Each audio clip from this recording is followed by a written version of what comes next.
আসসালামু আলাইকুম গাইস। আপনারা যারা ইমো ব্যবহার করেন তারা কিন্তু যখনই ইমোতে আসেন তখনই কিন্তু আপনার ফ্রেন্ড লিস্টে থাকে আপনার ফ্রেন্ড সার্কেল গুলা কিন্তু খুব সহজে জেনে যায় আপনি এখন ইমোতে অনলাইনে এসেছেন। আপনি কিন্তু চাইলে সেই অনলাইন স্ট্যাটাসটা কিন্তু অফ করে রাখতে পারবেন।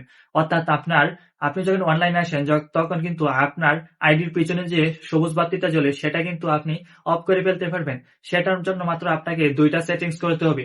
সেটা কিভাবে করবেন সেটা আমি এখন প্র্যাকটিক্যালি আপনাদেরকে খুব সহজেই দেখিয়ে দেব।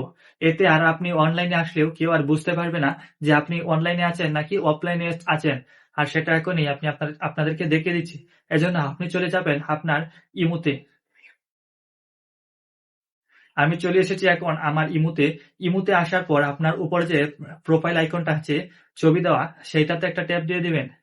সেটাতে ট্যাপ দেওয়ার পর যে সিকিউরিটি অ্যান্ড প্রাইভেসি অপশনটা আছে সেইখানে একটা ট্যাপ দিয়ে দিবেন। সেখানে ট্যাপ দেওয়ার পর একটু স্ক্রল করে নিচে আসবেন। সেখানে নিচে আসার পর দেখেন প্রাইভেসি লেখা আছে। এই প্রাইভেসির সাথে যে online status and last seen লেখা আছে সেটাতে আপনি একটা ট্যাপ দিয়ে দিবেন।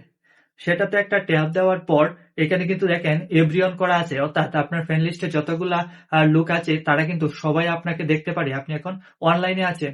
আর সেটা কিন্তু কিভাবে করবেন তার জন্য আপনি এখানে নোবডি যে অপশনটা আছে সেটাতে একটা টেপ দিয়ে দিবেন। এর সাথে সাথে কিন্তু আপনি এখন অনলাইনে আসলে কেউ আর বুঝতে পারবে না আপনি যে এখন অনলাইনে আছেন। আর এখানে যে কাস্টম অপশনটা আছে সেটা দিয়ে কিভাবে কাজ করে, অর্থাৎ আপনি কাকে কাকে অনলাইনে রাখতে চান সেটা যদি জানতে চান তাহলে এই ভিডিওর কমেন্টে জানান। আর একটা সেটিংস রয়েছে সেটা আমি এখনই আপনাদেরকে দেখে দিচ্ছি। এর জন্য আপনি এখান থেকে ব্রেকে চলে আসবেন। ব্রেকে আসার পর এখানেই থাকবেন। তারপর দেখেন ইনপুট স্ট্যাটাস আরেকটা অপশন আছে অনলাইন স্ট্যাটাসের নিচে। সেই ইনপুট স্ট্যাটাসেও একটা ট্যাপ দিয়ে দিবেন। ট্যাপ দেওয়ার পর যে নিচে যে নোবডি অপশনটা আছে না, এখানে কিন্তু এভরিওয়ান করা থাকবে। আপনি সেখান থেকে নোবডি করে দেবেন। সেই নোবডিতে একটা ট্যাপ দিয়ে দিবেন।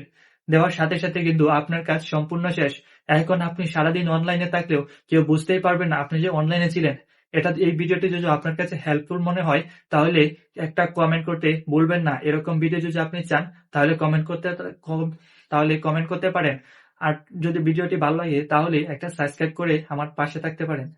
Thank you watching my video.